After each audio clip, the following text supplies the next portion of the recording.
janë meshkuj që kanë diabet, janë meshkuj që kanë probleme të kardiovaskulare në përgjithësi ose probleme të obezitetit, janë probleme që çojnë pastaj dhe dopërtohen dhe në shqetësime të sferës seksuale. Atëherë, kur flasim për infertilitetin, arsyet më të shpeshta të infertilitetit tek meshkujt janë stili i jetesës në shumicën e rasteve. Pastaj normalisht kemi edhe sëmundje organike që çojnë në përkeqësim të spermës. Kur flasim për stilin e jetesës, flasim për meshkuj që janë obez, për meshkuj që kanë vese të ndryshme, siç mund të jetë alkooli, siç mund të jenë drogra të ndryshme, që mund të çojnë në përkeqësim të spermës dhe si kundrejt dhe të fertilitetit. Prandaj, këshilla kryesore kur flasim për fertilitetin tek meshkujt e ri, se normalisht janë ata që kërkojnë të bëhen prind, është modifikimi i stilit të jetesës. Domethënë që të bëhet sport, që të evitojmë sa më shumë të bëjmë gjithë ato teknika të mundshme për të evituar sa më shumë dhe stresin, sepse stresi kronik është arsye tjetër që shkon dhe përkeqëson fertilitetin, dhe gjitha veset, domethënë modifikimi i veseve që duhet eliminuar duhani, duhet eliminuar drograt nëse konsumohen, duhet eliminuar alkooli, sepse janë gjithë faktorë që shkojnë dhe përkeqësojnë fertilitetin. Pastaj, arsyet të tjera që mund të çojnë në infertilitet janë probleme si për shembull varikoceli, që është një ndër shkaqet kryesore në moshë të re për të cilat operohet, është një zgjerim i enëve që shkon dhe ushqejnë testikulin, që bën përkeqësimin e cilësisë së spermës. Zakonisht këtë shqetësim shkojmë dhe modifikojmë kur kemi bërë një analizë të spermës dhe kemi parë që kemi një përkeqësim të spermatozoidëve. Në këtë rast shkohet dhe bëhet operim varikoceli. Është i vetmi rast për cilit ne operojmë varikocelin. Dhe kemi vënë re, kemi parë, edhe pse në libra nuk ka një, le të themi, një koncept fiks që varikoceli i operuar çon në përmirësim të fertilitetit, ama në eksperiencën e çdo urologu është vënë re që në moment që ne bëjmë operim varikocelin, kemi një përmirësim të spermiogramës. Spermiograma është analiza që bëhet për të parë cilësinë e spermatozoidëve. Pse një grua duhet i drejtohet urologut, pse një grua duhet të bëjë një vizitë urologjike? Zakonisht femrat vinë tek ne në shumicën e rasteve, le të themi që është gjëja më e përgjithshme që prek shumë femra, janë qistitet rikorrente ose më saktë infeksionet e fshikës së urinës, që nuk janë ato që ndodhin një herë në jetë, sepse ato që ndodhin një herë në jetë përgjithsisht trajtohen nga çfarëdo lloj mjeku me një kurë antibiotike, por janë ato që ripërsëriten. Pse kemi qistitet, pse kemi infeksion të fshikës së urinës, ka shumë arsye për cilat kemi dhe fatkeqësisht prek shumë femra, ose më saktë në jetë mund të preki gati 90% të femrave, sepse në periudha të ndryshme, ndoshta një herë të ka rastisur 16 vjeç, një herë të ka rastisur 20, në shumicën e rasteve ndodh një herë edhe fatmirësisht, por që ka shumë raste që bëhen rikorrente. Në raste që bëhet rikorrente, është shumë e rëndësishme që t'i drejtohesh një urologu për të bërë gjithë trajtimin e parandalimit të këtij infeksioni që është normalisht limitues në jetën e përditshme. Përgjithsisht, parandalimi ose trajtimi që bëjmë mbi qistitet janë edhe këtu është modifikimi i stilit jetesës. Normalisht, nëse ne kemi një zor të trashë që funksionon mirë, që është arsyeja për cilën kemi një infeksion të fshikës së urinës, do kemi edhe më pak infeksionet të fshikës së urinës, kështu që ka shumë rëndësi dieta. Ka shumë rëndësi që gjithë sistemi jon të funksionojë mirë, që si kundrejt të çojnë në përmirësim dhe të fshikës son. Kështu që këshilla kryesore që duhet bërë është përmirësimi i ushqimit që ne konsumojmë, pirja e ujit që është banale, por është jashtëzakonisht e rëndësishme, dhe normalisht gjitha pastaj trajtime që ne bëjmë, sepse kemi trajtime të ndryshme që shkojmë dhe ndihmojmë mukozën e fshikës së urinës që të mos jetë prekur nga bakteret dhe të evitojë infeksionet. Atëherë, më të shpeshta tek femrat kemi infeksionet e fshikës së urinës dhe gurët në veshka. Le të themi që gurët në veshka prekin shumë femra, prekin femra në moshë të ndryshme, Dhe le të themi që kjo është ndoshta pak më e përgjithshme si sëmundje. Normalisht që kemi edhe shumë shqetësime të tjera për cilat femra i drejtohet urologut, por këto janë ato më të përgjithshmet. Infeksionet urinare kanë lidhje me sferën seksuale, kanë lidhje sidomos kur flasim për meshkujt. Normalisht tek femrat janë më pak të lidhura dhe në moment që kemi një infeksion urinar, siç mund të jetë cistiti, normalisht mendimi i fundit është besoj akti seksual. Dhe mendimi i fundit jo vetëm psikologjik, por realisht dhe fizik, sepse normalisht në momentin që ne kemi një infeksion, kemi një rritim të mukozës, jo vetëm të fshikës së urinës, po edhe të gjithë pjesës gjenitale. Dhe i rritimi i mukozës çon dhe në një akt seksual ndoshta edhe të dhimbshëm ose të bezdisshëm, gjë që bën që të evitojmë aktin seksual kur flasim tek femrat. Ndërsa kur flasim për meshkujt, nëse ne kemi një infeksion të testikulit ose një infeksion të prostatës, pikë së pari është e këshillueshme që të mos kemi një akt seksual, sepse shkon dhe përkeson akti seksual infeksionin që ne kemi në atë moment, por dhe infeksioni vetë bën që të kemi më pak, le të themi tek meshkujt, më pak ereksion dhe më shumë vështirësi për mbajtjen e ereksionit. Sepse infeksioni vetë, duke quar një inflamacion të përgjithshëm, bën që të mos arrijmë këtë akt. Dhe jo vetëm, gjatë akti seksual është më e vështirë që të kemi dhe një ejakulim të fiziologjik normal. Urinimi pas një marrëdhënie seksuale parandalon infeksionet, është e vërtet apo mit? Është e vërtet. Normalisht është e këshillueshme që pas një akti seksual të urinojmë. Në disa botime, le të themi në disa kërkime, thuhet që urinimi duhet bëhet brenda 15 minutash, sepse shkon dhe shpërlan, largon ato bakteret që mund të krijohen që mund të transmetohen gjatë një akti seksual, kështu që e vërtet. Disfunksioni erektil ndodh vetëm në moshë të madhe, është e vërtet apo mit? Është mit, sepse disfunksioni erektil ndodh jo vetëm në moshë të madhe, por ndodh edhe në moshë të re. Arsyet janë të ndryshme në faza të ndryshme të jetës. Normalisht në një moshë të re kemi ankth të performancës seksuale, domethënë ti ke frikë që do shkosh keq dhe shkon keq. Dhe në një moshë më të madhe kemi pastaj problemet organike të ndryshme që çojnë në probleme të deficitit erektil. Sa e shëndetshme është marrëdhënia seksuale për prostatën tek meshkujt?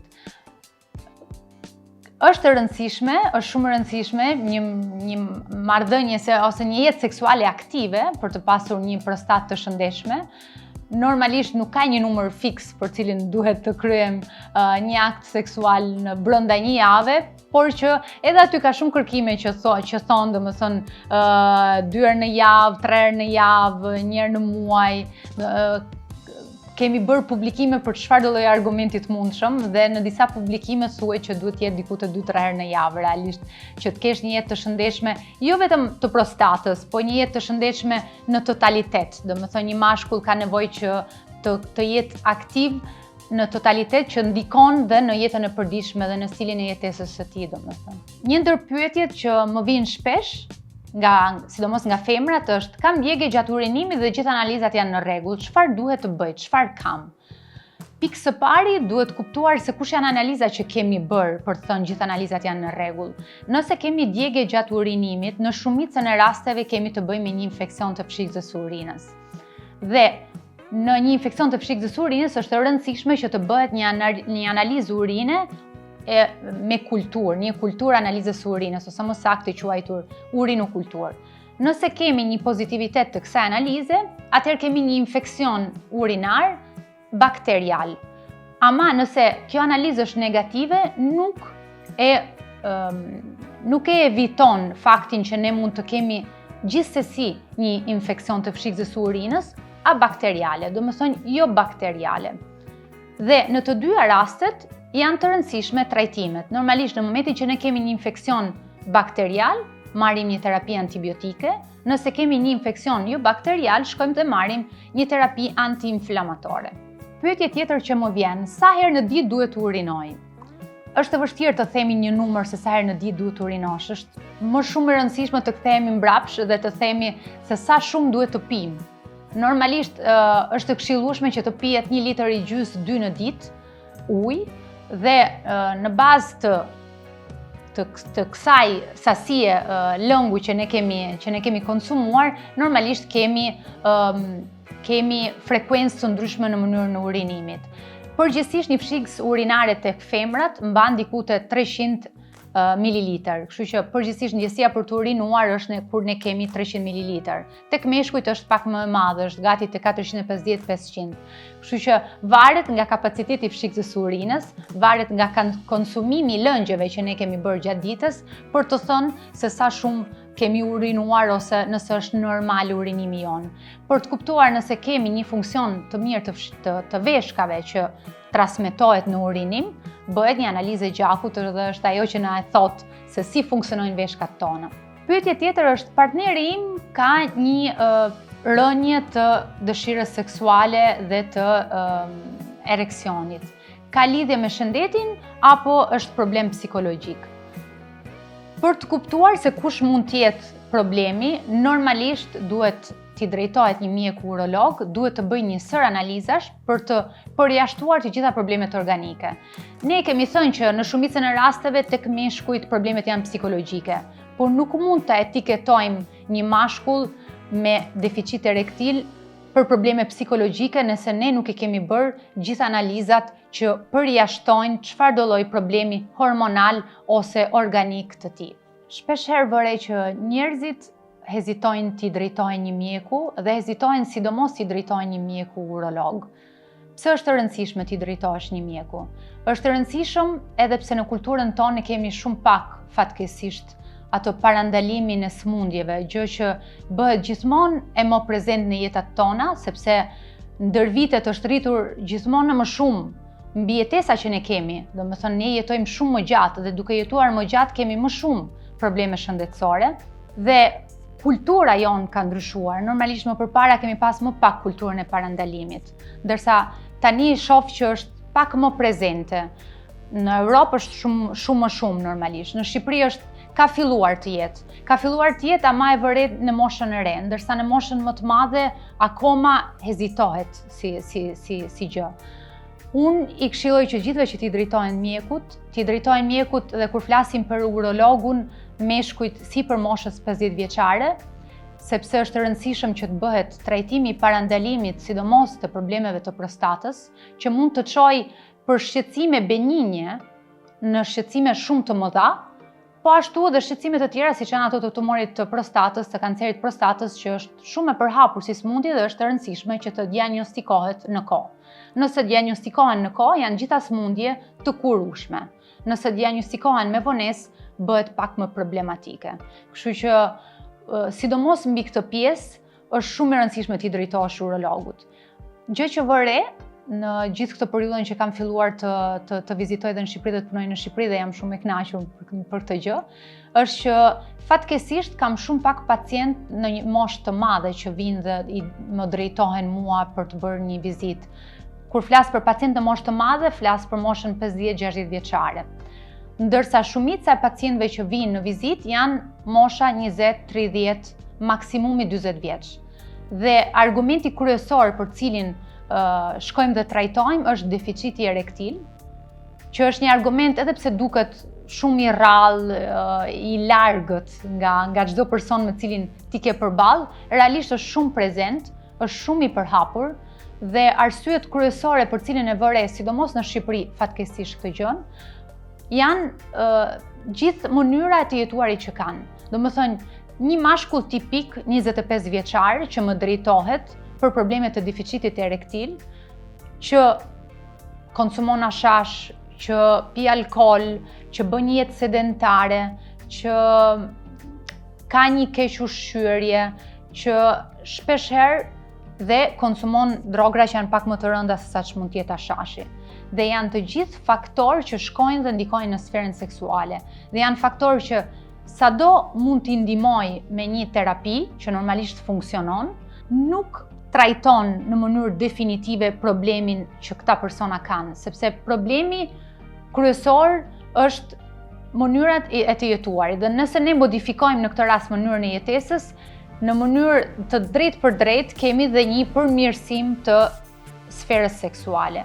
Dhe plus kësaj, normalisht nëse unë jap një trajtim farmakologjik një pacienti që është 25 vjeçar dhe që konsumon kokain, konsumon alkool dhe merr dhe këtë ilaçin në të njëjtin moment, e bëj më të rrezikshëm mundësinë për të pas një sëmundje kardiovaskulare, për të pas një infarkt, edhe pse në moshën e re është më pak prezente, kur kemi një kombinim të gjithave këtyre substancave, bëhet më i prekshëm si fenomen. Kur flasim për të rit, argumenti për cilin duhet t'i drejtohen urologut janë problemet të testikujve. Problemet të testikujve që mund t'jetë varikoceli, që çon në problem të fertilitetit, kështu që është e rëndësishme të paktën një herë të bësh një vizitë urologjike, po ashtu dhe vetë palpimi dhe vizita urologjike kur flasim për kancer të testikujve, që edhe ajo, edhe pse është më pak frekuente se sa problemet e prostatës, janë prezente, janë sëmundje që duhen prekur në kohë dhe është e rëndësishme që të bësh një vizitë për të kuptuar nëse je drejt atij problemi apo jo.